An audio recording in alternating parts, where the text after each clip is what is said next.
Bon, je viens de nettoyer le compartiment du moteur. C'est plus pour nettoyer les parties mécaniques et enlever la poussière générale. C'est pas pour faire un nettoyage complet du compartiment. Là. C'est pas une pièce de musée là, que j'essaie de restaurer. C'est un outil utilisable. Fait que, ça, je vais voir si je suis capable d'agrandir ça un peu ici. Bon, ici, on voit ici, c'est le fil qui s'est disconnecté. Bon, c'est comme ça, c'est disconnecté du terminal ici. On voit la partie qui est brisée avec l'autre partie ici. Fait que là, il va falloir que je fasse, il va falloir que le fil, il y a comme un morceau de la connexion ici qui est encore attaché après le fil. Il va falloir que je coupe ça ici. Puis il y a comme une gaine protectrice qui est par-dessus le fil.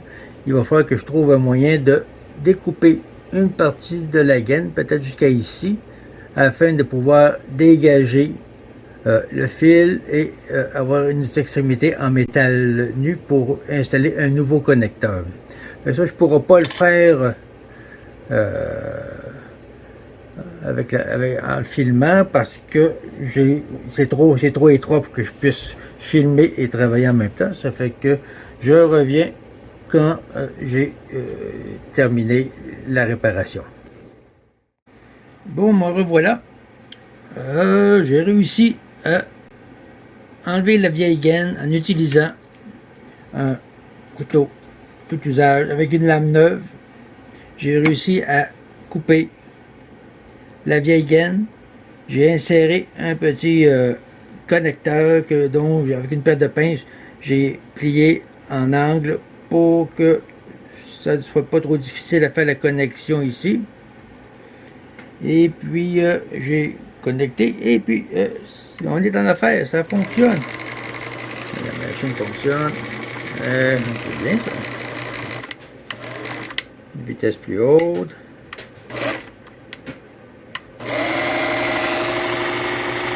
Good. Non, rien de chose à régler. Bon, je viens de trouver un autre problème à régler sur notre Bernina. Quand j'ai réparé la connexion ici, et puis j'actionnais le mécanisme, j'ai remarqué que il n'y avait pas de variation dans l'accélération du moteur. C'était soit que le moteur était complètement arrêté ou qu'il allait à vitesse maximale. Donc, il est supposé normalement, dans cette céramique, avoir une résistance variable qui permet d'avoir une gradation de la vitesse du moteur, qui permet de contrôler la vitesse du mouvement d'aiguille. Ça fait que j'ai enlevé le petit morceau qui est supposé donner de la pression sur les disques de graphite à l'intérieur pour provoquer une résistance variable. Fait que la première étape, je vais voir ici que les contacts semblent être très corrodés. Fait que je vais essayer de nettoyer ça. Un des meilleurs nettoyants pour les contacts, c'est ni plus ni moins qu'une gomme effacée. Ça a l'air à faire un bel ouvrage ici. C'est sûr que JVEV supporte le contact parce que c'est quelque chose qui date des années 1965. Donc ce n'est plus dans la première jeunesse. Fait que je vais essayer, en nettoyant les contacts, je vais réassembler la machine, le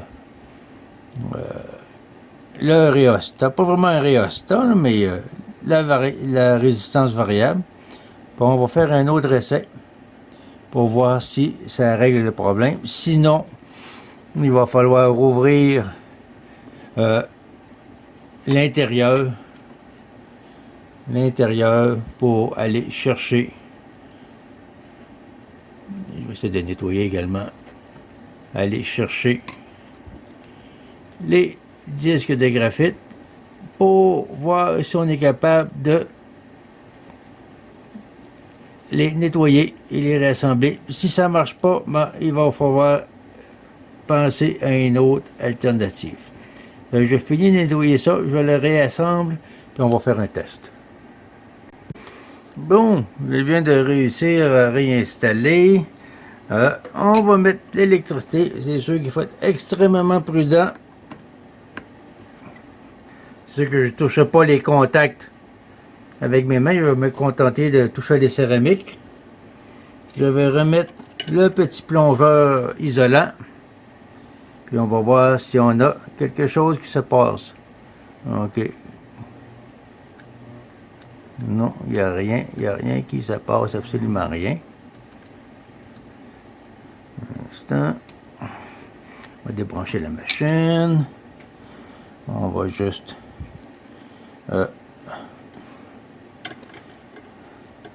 prendre, réajuster un peu ici. Ici, comme ça. Ah. On rebranche la machine. Encore, il s'agit d'être très prudent.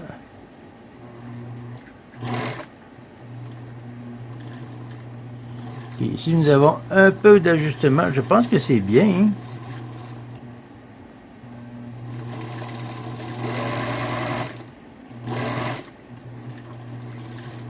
Fait qu'on y va, peut y aller, choisir d'y aller tranquillement. Et plus rapidement. Puis on va sélectionner le sélecteur à la vitesse plus lente. Oh, c'était plus la vitesse plus rapide. Je pense qu'on a un bon contrôle de la vitesse.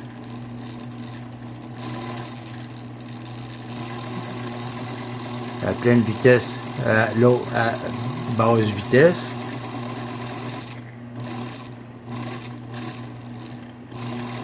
Je pense qu'on est en affaire. Si on regarde davantage le mouvement de l'aiguille, un instant, je vais baisser la caméra comme ça. Ça pour que vous puissiez voir.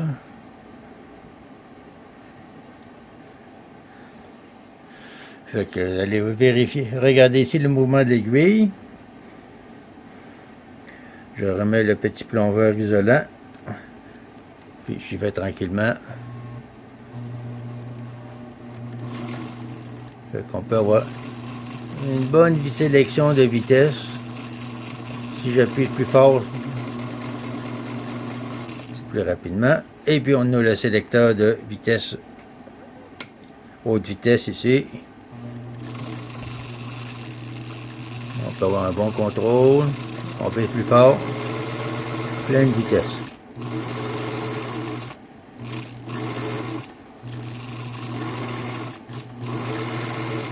Bon, je pense qu'on est en affaire. Fait que je vais réassembler le tout. Une autre chose pourrait expliquer pourquoi cette machine a été abandonnée. Il y avait le problème des aiguilles qui cassaient. Ça, je pense que... Je sais pas si j'ai trouvé un instant. Je vais l'expliquer ça tantôt. Je sais pas si j'ai quelque chose ici qui pourrait montrer... montrer la raison. Un instant, je reviens. Bon, quand j'ai acquis la machine la première fois, j'ai remarqué que la canette, le porte-bobine, un instant, ça c'est des pièces de rechange que j'ai. Donc, normalement, une bobine, une flambe en neuve ici, on va la sortir de son sachet. Okay. Il y a un petit ressort ici. La pièce ici, elle revient toujours. Elle snap en bon français, snap en position, grâce à un petit ressort à l'intérieur. Sur la machine, quand j'ai eu l'acquisition, quand j'en ai fait l'acquisition, un instant, le petit ressort semblait avoir disparu et la petite porte ici ne s'enclenchait pas automatiquement, ne revenait pas à sa position normale, ce qui faisait en sorte que le bobine case, le boîtier de la bobine, ne pouvait pas rester en position verticale et avait tendance à tourner dans n'importe quelle direction. Ce qui faisait en sorte que quand la machine à coudre faisait son mouvement, au lieu d'être en position verticale et avoir l'accès ici pour que l'aiguille puisse aller dans l'orifice à cet effet, vu que la petite porte, le petit ressort était parti, ça fait qu'à ce moment-là, vu que le boîtier tournait dans n'importe quelle direction, s'il était dans une direction autre que à l'orifice prévu cet effet, à ce moment-là, l'aiguille percutait le boîtier et c'est la raison pourquoi on a trouvé des morceaux d'aiguille quand on a fait le ménage, puisque l'aiguille percutait le boîtier et l'aiguille cassée. C'est une des raisons que je pense qu'avec le boîtier de la bobine qui cassait les aiguilles, les courroies qui étaient mal ajustées, dont le mécanisme glissait, le contrôle de la vitesse du moteur qui semblait déficient, donc c'était seulement soit complètement arrêté ou à pleine vitesse, et le contact avec le moteur, avec le fil que j'ai réparé, le contact ça devait se faire seulement de façon aléatoire, dépendamment s'il y avait une pression qui était exercée sur le fil. Ce qui expliquerait que la personne qui avait cette machine ait pu être bien découragée et décider que ça n'en valait pas la peine. Chaque chose en soi, c'est pas tellement difficile à réparer, c'est pas tellement compliqué. C'est sûr que c'est plein de choses, une à la suite de l'autre. Parce que ce que j'avais fait pour réparer, j'ai commandé d'autres boîtiers de bobines. Parce que sur les Bernina, la plupart des machines que j'ai, le petit bras ici, ce qu'on appelle une boîtier de bobine à 1 heure. On a dit que si on fait une analogie avec une horloge, le petit bras pointe à partir de la position de 1 heure. Sur les machines Bernina, ce sont des boîtiers avec la position à 11 heures, c'est-à-dire le petit bras part de cette position ici, ça va plus comme ça ici. Ça fait que ce que j'ai fait, j'ai cannibalisé. Vu que j'avais commandé, j'ai plusieurs de ces petits boîtiers de rechange pour fonctionnent surtout pour les seniors. Fait que je vais les cannibaliser, je vais les rouvert. Puis un petit ressort en boudin qui est quelque part encastré dans la machine, dans le boîtier ici. Fait que j'ai réussi à retirer le petit ressort et puis à le mettre dans le boîtier de bobine de la Bernina. Et puis maintenant le boîtier reste bloqué en position et n'a pas tendance à tourner d'un côté et de l'autre. Mais quand même, j'ai commandé d'autres boîtiers avec le petit brassier qui va en position de 11 heures. Ça fait que une chose de plus. Hein? Ok, on va réassembler le réassort sur le moteur et on va passer à autre chose. Bon, je viens de réassembler la résistance variable sur le moteur. Puis cela fonctionne bien. En position basse vitesse. On peut avoir un assez bon contrôle de la vitesse de l'aiguille. Si j'appuie plus fort, je vais à pleine vitesse. Et avec la switch, l'interrupteur pour aller en haute vitesse. Sur ces machines-là, il y a l'interrupteur pour aller en basse vitesse ou en haute vitesse, dépendamment du degré de compétence que vous avez sur la machine à coudre. Là encore, on y va tranquillement, on peut y aller tranquillement, y aller plus rapidement. Ou si vous êtes débutant, vous allez en position lente. Donne un bon contrôle de l'aiguille. C'est sûr que éventuellement, peut-être quelqu'un pourrait être intéressé à changer pour une pédale au pied moderne qui fonctionne avec des circuits intégrés, qui donnerait un meilleur contrôle de la vitesse. C'est sûr qu'on perdrait à ce moment-là l'habilité du contrôle au genou. Ce serait une pédale qu'on mettrait au plancher. Mais c'est quelque chose qui est envisageable. Mais pour l'instant, ça fonctionne bien. ça fonctionne bien. Excellent. Bon, on passe à autre chose. Ok, on va vérifier pour voir si les contacts du moteur sont toujours bons. Non, on a ici un petit vis ici que l'on dessert. C'est sûr que j'ai débranché la machine. On dessert ça tranquillement. Il faut y aller tranquillement parce qu'il y a un ressort à l'intérieur. Puis si on ne tient pas le bouchon comme il faut, à ce moment-là, tout va revoler. De toute façon, on va servir de capable de le trouver par après. Non, on tire un peu. Et on voit que le contact de carbone est d'une bonne longueur, je dirais quasiment 1,5 cm. On va le remettre en position. Donc ces contacts sont à changer quand il reste que la littérature suggère quand il reste moins de un quart de pouce. Un quart de pouce, ça serait quoi, 2 ou 3 mm. Ça fait que les contacts sont très bons. Il va y avoir un autre contact à vérifier de l'autre côté. On va y revenir dans quelques instants. Okay. Bon, on va installer la machine sur le côté. On va réinstaller le boîtier du moteur. On va essayer juste de réinstaller les vis qui maintiennent le boîtier. Ici, une vis là. Une autre vis ici. Ici, excusez-moi. Hein? Comme ça. Bon, j'espère qu'elle est bien entamée. Celle-ci aussi.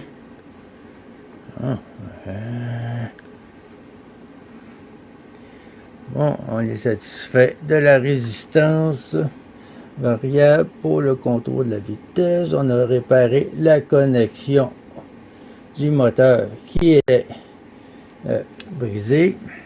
On a vérifié un premier contact du moteur. Le deuxième se trouve ici. Ça fait qu'on va là. Là encore, comme je vous dis, il faut y aller tranquillement parce qu'il y a un ressort. Normalement, ces contacts-là sont changés 2 à la fois. Donc, on suppose que si le premier contact est beau, le deuxième devrait être bien également. On va y aller tranquillement. Excellent. Il est de la même longueur que l'autre. Fait qu'on est bon pour encore plusieurs années de bon service. Fait qu'on va le réinsérer doucement dans la même position qu'il était. Puis on va remettre le petit bouchon ici. Et qu'on va le resserrer. Ok, ces petits bouchons en plastique, là, on ne serre pas ça trop fort. Aussitôt qu'il y a une résistance, comme ça, on arrête parce que c'est des petits bouchons en plastique. Puis si on force, le bouchon va casser. Bien, ok. Bon, j'ai perdu un peu de pellicule lorsque j'ai procédé. J'avais procédé à la lubrification des mécanismes ici, qui sont pour les boutonnières, je crois.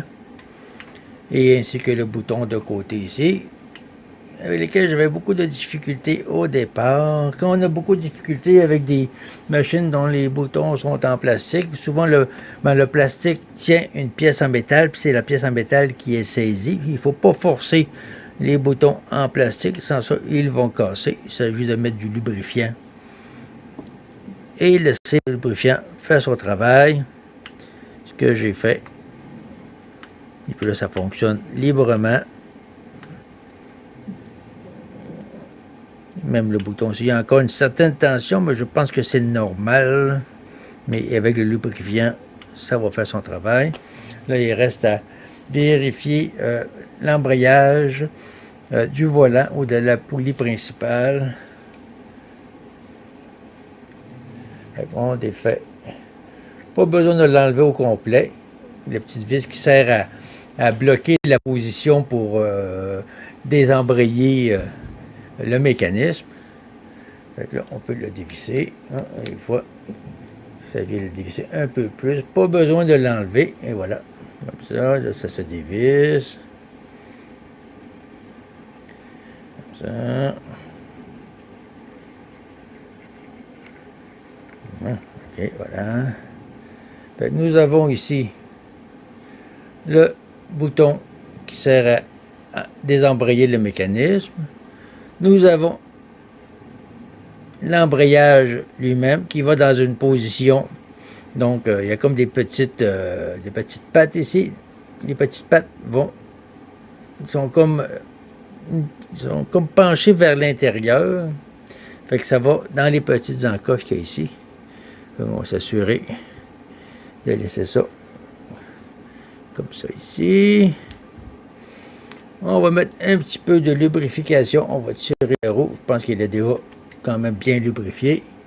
On va mettre un petit peu d'huile ici pour s'assurer, lorsqu'on désengage le mécanisme, que la roue tourne librement. On va essuyer l'excès ici, comme ça. On va mettre ça. Excellent. Là, on tourne. Vu qu'il n'y a pas d'embrayage. Le mécanisme ne tourne pas. On va réinstaller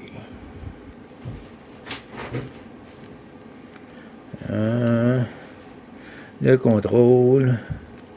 Comme ça ici. Comme ça.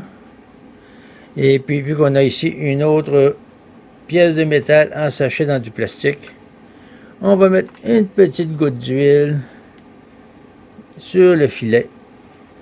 Ici. Comme ça. Et même sur la petite vis qui bloque le contrôle, on va, le plastique a commencé à casser ici. On va s'assurer de mettre un petit peu d'huile ici. Puis on va réinstaller la rondelle de blocage. Voilà. Comme ça ici. OK. Fait que là, ici on serre un peu. On serre un peu. On ne serre pas trop fort. C'est des morceaux de plastique. Si on tourne, si je regarde, le mécanisme fonctionne. On va juste serrer la petite vis qui fait que la petite vis, ça fait juste faire une protubérance qui bloque après une des ailes du contrôle de l'embrayage. Fait que là, il est serré, puis là, ben, le dessert, le mouvement, il n'y a pas beaucoup de jeu, mais c'est suffisant. Comme là, on sent un peu de tension, on donne un petit peu plus de tension et c'est suffisant pour réenclencher l'embrayage et faire monter je fais bouger l'aiguille. On dessert comme ça et comme ça. Et puis là, à ce moment-là, l'embrayage, le mécanisme est désengagé. Excellent. OK, là, on va repositionner.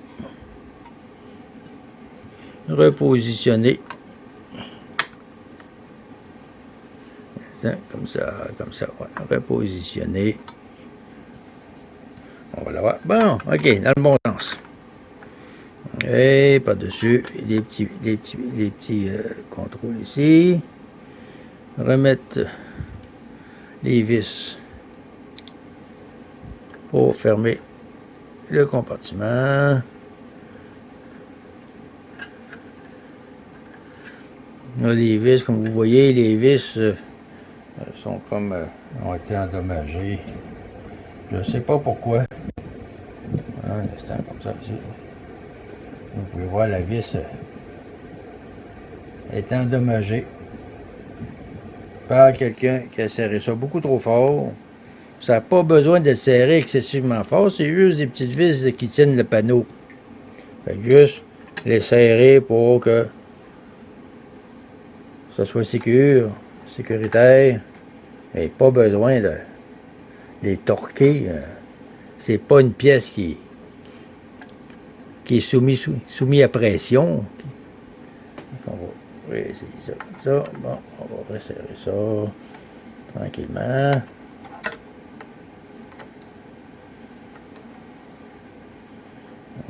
Ça.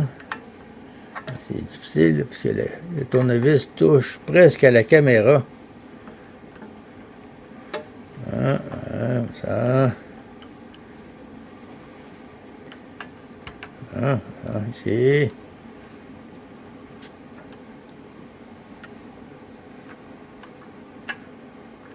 Bon, un petit peu, mais pas besoin de forcer. Bon, suffisant. Bon. Bon. Comme cette machine est différente de bien d'autres machines, le contrôle de la vitesse du moteur est un contrôle au genou avec cette petite pièce de métal ici que l'on attache au contrôleur ici. On s'agit de positionner la petite vis comme ça ici jusqu'au fond, on tourne. Là, on sent une résistance, on déplie. On déplie, comme ça. On va se positionner. Bon, je ne sais pas si vous voyez, là. Comme ça. Je pense que oui. Donc là, à ce moment-là, avec le genou,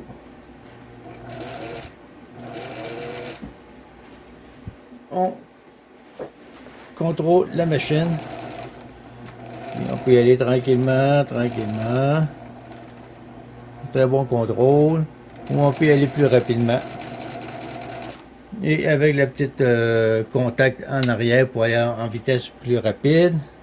Toujours avec le genou ici. Oui, bon. Ça évite d'être habitué un peu. Bon, vitesse relativement lente, mais comme on est en position haute vitesse et à pleine vitesse. Non, certaines personnes préfèrent ça. Moi, je trouve pas ça désagréable d'utiliser le contrôle au genou. C'est une question d'habitude. Bon, maintenant, on va essayer le bobineur qui se trouve ici. On lève le panneau ici. Je ne sais pas si vous voyez bien. Je vais essayer de tasser la caméra. C'est difficile ici. Là. Bon, ça. Je sais pas, on va ajuster l'angle ici. Ok, ça devrait être correct, ça. Fait qu'on va se trouver une bobine de fil. Et ça. Que l'on place, je suppose, ici. Puis on va avoir besoin également d'une petite bobine, une canette. Puis là, on extensionne le bras ici. D'après ce que j'ai pu comprendre, on passe le fil comme ça. Il revient sur lui-même ici. Il va passer ici dans le tensionneur. Là, je vais prendre ma bobine. On engage le fil de l'intérieur vers l'extérieur. Là, j'ai pas mes lunettes, là, j'ai de la misère à voir. Je venais par l'avoir un jour.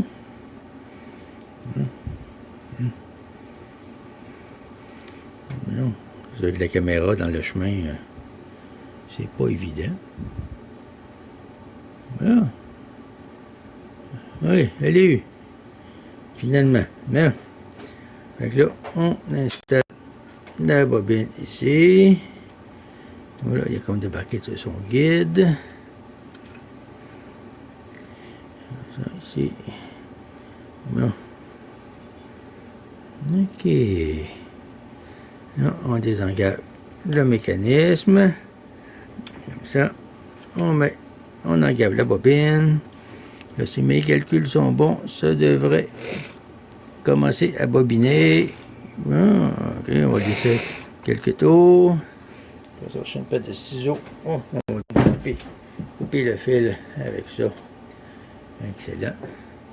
Je pense que je l'ai coupé un peu trop tôt. Non, OK, ça fonctionne. Fait que là, voilà, la bobine s'encadre.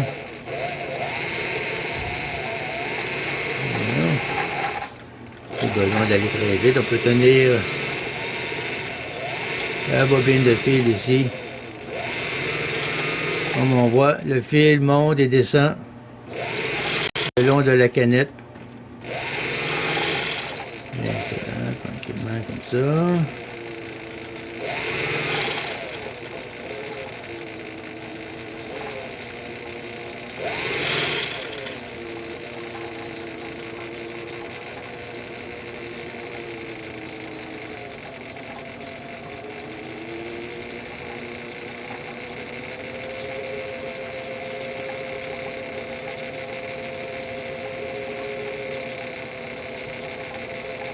Bon, éventuellement, la bobine va se remplir, puis ça va dégager le mécanisme. Le mécanisme de bobine, je pense qu'on y vient bientôt, là.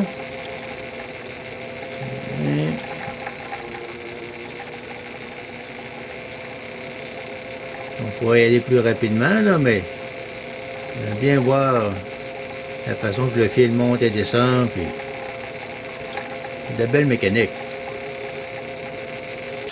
Et voilà. Là, la bobine est pleine. Et on peut... On va essayer comme ça. Bien, comme ça ici. Et voilà. Fait que là, on peut retirer notre bobine. Et réengager l'embrayage. Replier le mécanisme de bobine, réengager l'embrayage. Ouais. Là, on va se trouver un fil de couleur différente. Puis on va procéder à passer le fil dans la machine. Voilà.